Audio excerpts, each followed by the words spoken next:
नमस्कार, मैं ललित और पुनीत आपको नज़र आ रहे होंगे। जियो पॉलिटिक्स में किस तरह की स्थितियां बन रही हैं वो लगातार बहुत बेहतरीन तरीके से सोशल मीडिया पर आप उन्हें देख सकते हैं, वो डिकोड भी करते हैं इंटरनेशनल क्या कुछ चल रहा है। आज एक बहुत बड़ा मसला दरअसल वो लेकर आए हैं और मसला ये है कि पूरी दुनिया में उथल पुथल मची हुई है। इसे उथल पुथल कहें, हाहाकार तक की स्थिति कहें। जैसे जापान में नेचुरल कैलामिटी आ गई है, बांग्लादेश में क्या कुछ हुआ वो आप देख ही रहे हैं, रूस यूक्रेन वार चल रहा है, अब अमेरिका ने कहा है कि वो अत्याधुनिक F-16 भी देने जा रहा है। F-16 क्या कुछ कर सकता है वो आप जान ही रहे हैं। इन सब के बीच एक सन्नाटा आपको परेशान करेगा। दरअसल खामोशी अच्छी लगती है, लेकिन जो सन्नाटा होता है, और वो भी तूफान से पहले का सन्नाटा, वो कभी कभी बहुत घातक हो जाता है। इसी तरह का सन्नाटा आप महसूस करेंगे इजराइल और हमास के बीच। ये होगा वो होगा। शुरुआत में तो बातें इस तरह के से कही गई कि कहीं ये थर्ड वर्ल्ड वॉर जैसी स्थितियां तो नहीं बन जाएंगी, लेकिन अब एकदम खामोशी। ये सन्नाटा क्यों है? सन्नाटे से आज की शुरुआत। ये सन्नाटा क्यों है? सन्नाटा इसलिए है क्योंकि किसी भी जंग को लड़ने के लिए, वैसे तो जंग नहीं होना चाहिए, लेकिन जंग को लड़ने के लिए किसकी ज़रूरत होती है? ज़रूरत होती है सिपह सालार की, यानी कि सेनापति की। सेनापति कहाँ है? सेनापति तो मारा गया, हमास का चीफ तो हानिया। मारा गया, हानिया तो मारा गया। तो अब नया सेनापति चाहिए ना, तो नया सेनापति आएगा, कमान संभालेगा, सब कुछ देख रेख करेगा, उसके बाद फिर खेल शुरू होगा। उसके बाद ये खेल शुरू होगा। लेकिन जिसके बारे में सुना जा रहा है, मतलब आज अगर हम इंटरनेशनल पॉलिटिक्स पे कसाई के बारे में बातें करें तो ये आपको थोड़ा सा चौंकाएगा, लेकिन जिस चीफ के बारे में सुना जा रहा है उसके बारे में कुछ बताइए। हाँ, ये आप जो बोल रहे हैं ना, ये 4 दिन हो गए। 4 दिन पहले हमास का नया चीफ बन गया है। अब हमास का नया चीफ कौन है? हमास के नए चीफ का नाम है याह्या सिनवार। और याह्या सिनवार है कौन? ये कितना खतरनाक है, ये मतलब आप सुनेंगे ना तो रोंगटे खड़े हो जाएंगे कि ये कितना खतरनाक है और किस कदर का नेता है ये। आप सोचिए कि हमास के कमांडर को इसने मरवा दिया था। हमास के कमांडर को, जो हमास का चीफ बना है, इसने एक बार हमास के कमांडर को मरवा दिया था। तो इसकी बहुत सारी कहानियां, और ऐसी कहानियां जो रोंगटे खड़े कर देंगी। मतलब और जैसे मैंने अभी जिक्र किया, कसाई भी इसे कहा जाता है, इसकी क्रूरता के बड़े चर्चे हैं। हाँ। और मतलब ये मान के चलिए कि एक ऐसा सेनापति जो अपनी पूरी सेना को इतना हिंसक बना सके, वो सारी खूबियां इसमें हैं। सारी खूबियां इसमें हैं, और सबसे बड़ी बात यह है कि इसको खान यूनिस का कसाई कहा जाता है। अब ये खान यूनिस है क्या? दरअसल 1948 में जब इसराइल बना, उसका गठन जब हुआ, तो जितने भी फिलिस्तीनी थे उनको कर दिया गया बाहर। अब वो शरणार्थी कैंप में रह रहे थे, और ये खान यूनिस वही जगह है जो शरणार्थी कैंप है ना, ये वही जगह है। और यहाँ पर ये याह्या सिनवार के माता पिता भी वहाँ पर रिफ्यूजी के तौर पर रहने चले गए। अब 1889 की माफ़ कीजिएगा 1989 की मैं बात बता रहा हूँ। तब ये याह्या सिनवार की उम्र थी 19 साल। अब 19 साल उम्र कितनी होती है? लेकिन 19 साल में इसे गिरफ्तार किया गया। और किस मामले में गिरफ्तार किया गया? इजरायली सैनिकों पर हमले, हत्या, अपहरण के मामले में इसे गिरफ्तार किया गया था। तो आप सोचिए कि कितना खतरनाक रहा होगा उसको उस वक्त से। क्या 19 साल की उम्र 19 में? साल की उम्र में, 19 साल की उम्र में इतना खतरनाक ये था। और इसके बाद इसे गिरफ्तार कर लिया गया और 22 साल जेल में रहा है ये। और सबसे बड़ी बात तो यह है कि इसको 4 बार आजीवन कारावास की सजा हुई। कितनी? एक बार नहीं, 4 बार आजीवन कारावास की सजा हुई। इससे आप समझ सकते हो कि कितना खतरनाक होगा और कितनी बड़ी इसे सजा सुनाई गई। अब बाहर कैसे आया, इसकी भी बड़ी दिलचस्प कहानी। हाँ, ये हाँ। मतलब जैसे आपने बताया 19-20 साल की उम्र में इतने खतरनाक चार्जेस लगना, फिर 20-22 साल जेल में, 4 बार मतलब 4 बार आजीवन कारावास का आपने जिक्र किया, लगभग टाइम जेल में देने के बावजूद भी ये यहाँ तक पहुँच रहा है। बावजूद पहुंच रहा है। बीच में तो खबर ये आई कि इसको मार गिराया गया, मार गिराया गया इसको, इसके ऊपर मिसाइल हमला हुआ और ये मार गिराया गया, लेकिन ये जिंदा निकला। अमेरिका ने साल 2015 में इसको आतंकवादी घोषित कर दिया था। इससे आप समझो कि ये कितना खतरनाक है। और ये बताया गया कि मर गया, लेकिन वापस जिंदा है, और जिंदा ही नहीं है बल्कि अब ये कमान भी संभाल रहा है। तो ये आप समझिए। इसके अलावा मैं आपको एक चीज़ और, हाँ। ये बाहर कैसे आया, ये सबसे जी। बड़ी कहानी ये है कि बाहर कैसे आया ये। जब सज़ा हो गई 4 बार के आजीवन कारावास। 2011 में एक इजरायली सैनिक के अदला बदली जो होती है ना, यहाँ पर ये बड़ा चलता है यहाँ पर कि इसको पकड़ लिया, इसके बदले में हमने इसको छोड़ा, तुमने कितने। मेरे ख्याल से पिछले डिस्कशन में आप ये बोल रहे थे कि इसे लेकर भी जो हानिया है उसका कुछ विवाद चल रहा था, कुछ डिस्प्यूट चल रहा था, तो ये चलता है वहाँ पर, ये चलन में है। वो चलन में है। और तब इजराइल के एक सैनिक को छोड़ने के एवज में 1000 लोगों को छोड़ा गया था इजराइल की तरफ से। और इसमें ये याह्या सिनवार भी था।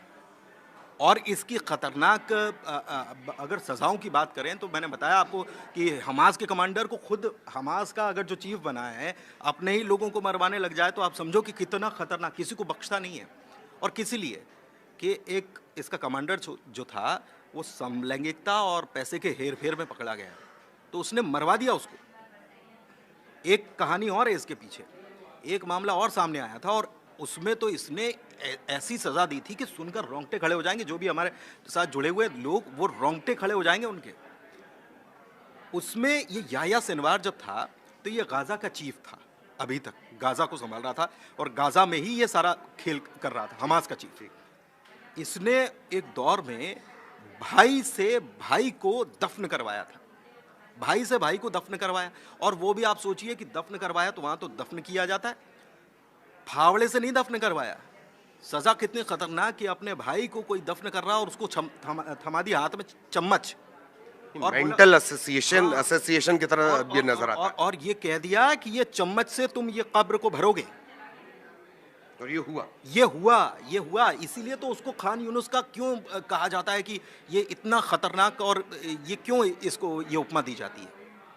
वो अगर ये स्थितियां हैं, अगर मैं चाहूँगा अगर इस बीच आपको कोई कहानी और याद आए तो वो भी आप बताएं, लेकिन ये स्थितियां और अगर ऐसे व्यक्ति को कमांड दी जाती है तो मुझे लगता है कि ये सिर्फ इजराइल के लिए नहीं, ये तो हिंसा के एक उस दौर की तरफ इशारा कर रहा है जो शायद पूरी इंसानियत के लिए बहुत ब्रूटल होगा, क्रूर होगा, बेरहम होगा। भाई बेरहम है ही वो, और इतना बेरहम है कि उससे लोग खौफ खाते हैं। ज़्यादा कुछ बोलता नहीं है, ज़्यादा जो दो टाइप के लोग होते हैं, दो टाइप के नेता होते हैं, कमांडर्स जो होते हैं। एक तो बहुत बड़ा भाषण देते हैं, भाषण देने में माहिर नहीं है वो, लेकिन वो इतना ब्रूटल है कि लोग उससे इसी वजह से डरने लग गए।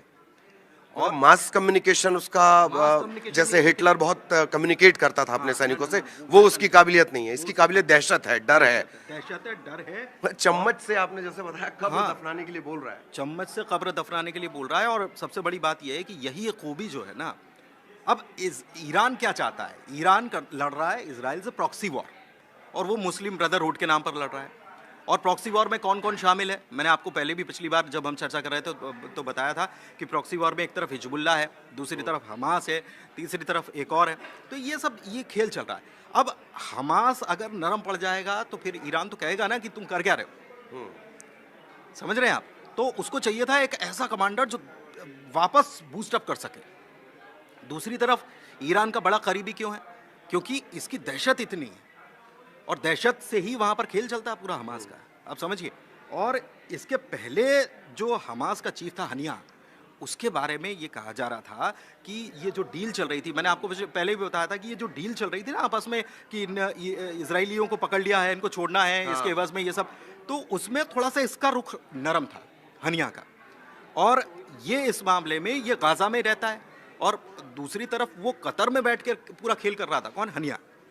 तो वो एक प्रकार से पपेट चला रहा था। लेकिन अभी ये जो खुद मैदान जंग में खड़ा हुआ है तो वो ज्यादा अच्छे से डील कर पाएगा, तो जाहिर तौर पर ज्यादा अच्छे से डील कर पाएगा। और ये तय है कि इजराइल के लिए मुसीबतें बढ़ने वाली हैं, इसमें कहीं कोई इजराइल या कहीं पूरी दुनिया के लिए जो आप समझिए कि वो जो खुद लड़ रहा है तो वो भी चाहेगा ना कि कोई इसमें इंटरफेयर किसी का नहीं होना चाहिए। और कहीं ना कहीं ये बात थी, लग रही थी, और ये अभी कंफर्म नहीं है, लेकिन कहीं ना कहीं ये बातें भी सामने आ रही हैं कि हनिया और ये याह्या सिनवार जो नया बना है, ये इनके बीच में कहीं ना कहीं कुछ क्लैशेस थे।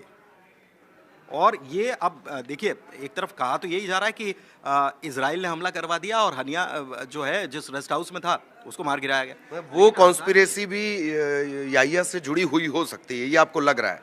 ये हो सकता है, ये देखिए कुछ भी हो सकता है।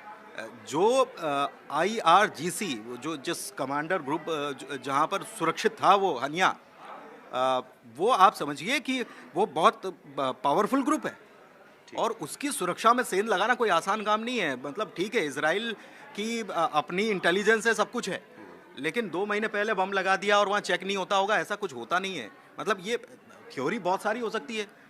थ्योरी कुछ तो फिल्मों जैसा लगता है। और ये उस दिन भी बात निकल कर सामने आई थी कि आखिर इतनी सिक्योर्ड एजेंसी की व्यवस्थाओं में सेंध लगाकर कोई घुस जाए तो ये माना जाए कि ये तार अगर अगर गलत ना हो या जब इसकी पड़ताल की जाएगी या कभी सच बाहर निकल कर आएगा तो सिनवार का कनेक्शन मिल सकता है। देखिए ललित, ये चीज़ें कनेक्शन जो है शायद निकल कर कभी सामने नहीं आए, लेकिन मैं आपको एक चीज़ बता रहा हूँ यहाँ पर, और ये बहुत इंपॉर्टेंट है, ये नोट कर लेनी चाहिए ये बातें, कि ये कनेक्शन भले ही निकल कर सामने नहीं आएगा, लेकिन दो तरफ आपने कहा ना कि शांति शांति क्यों है, तो क्या वाकई में हनिया को इजराइल ने मारा है? और ईरान तो कह रहा था कि हम अटैक कर देंगे लेबनान, हमारे भारत में कह दिया गया कि लेबनान छोड़ दो भाई, हमारे भारत और एडवाइजरी दूसरे जारी एडवाइजरी जारी कर दी कि लेबनान छोड़ दो, आप अपने आप को सुरक्षित करो, लेकिन वैसा अभी नहीं हो रहा है। हिजबुल्लाह हमले कर रहा है, ठीक है, लेकिन वैसे हमले नहीं कर रहा है अभी जैसे अटैकिंग होना चाहिए। तो हम भी चाहते हैं कि शांति हो, हर कोई चाहता है कि शांति हो, और शांति से अगर मसले हल हो जाएं तो हो ही जाने चाहिए, वही सबसे बेहतर है। वही सबसे बेहतर है। लेकिन आप समझिए कि एक खूंखार, खतरनाक और कसाई, जिसको कहा ही जाता हो कि ये खान यूनिस का कसाई है, अगर उसको कमांडर बना दिया है तो आगे क्या होने वाला है आप समझ सकते हैं। इससे अंदाज़ा लगाया जा सकता है किस तरह से। और ये बात भी है, आज हम जब हिटलर की बात करते हैं तो हम उसके उस कैंप को याद करते हैं जहाँ पर सैकड़ों लोगों को एक साथ गैस चैम्बर में किस तरह से मारा गया, किस तरह से क्रूरता और यातनाएं दी गईं। तो ये गलत नहीं होगा कि ऐसे अध्याय, इसके और नए और ज़्यादा बेरहम अध्याय बन सकते हैं। बन सकते हैं। आने वाले दिनों में क्या होगा ये भविष्य के गर्त में निर्भर करता है। वैसे आपको बताऊं कि ये जो याह्या सिनवार जो है ना, ये तीसरे नंबर का कमांडर था। पहले ये हमास का हनिया से पहले एक डिप्टी कमांडर था। डिप्टी कमांडर को जनवरी में मार गिराया गया और उसको भी ड्रोन से हमला किया गया, मार दिया। पहले डिप्टी कमांडर मरा, फिर चीफ मरा, और इसके बारे में कहा गया था कि ये मर चुका है, लेकिन ये निकला और बाहर आके अब ये कमान संभाल रहा है हमास की। तो आप ये देखिए कि ये क्या होने वाला है, मतलब ये आप समझिए कि कुछ बड़ा होने वाला है, ऐसा लग रहा है। और ये उसी के पहले की शांति है, कुछ बड़ा होने वाला है। और बड़े से ज़्यादा इसके लिए शब्द चुनना चाहिए कि कुछ और बेरहमी के नए अध्याय आने वाले हैं। युद्ध अपने पीछे हमेशा हमेशा एक त्रासद इतिहास छोड़कर जाता है, और युद्ध में जो पीढ़ियाँ तबाह होती हैं, उनकी जो तकलीफ़ें हैं वो सालों साल कोट की जाती हैं। यही युद्ध की सबसे बुरी और त्रासद कहानी है, और शायद अब वो बढ़ने वाला। और ये जो खामोशी, जिस सन्नाटे से बात निकली थी, ये सन्नाटा उसी तरफ इशारा करता है। बहुत धन्यवाद।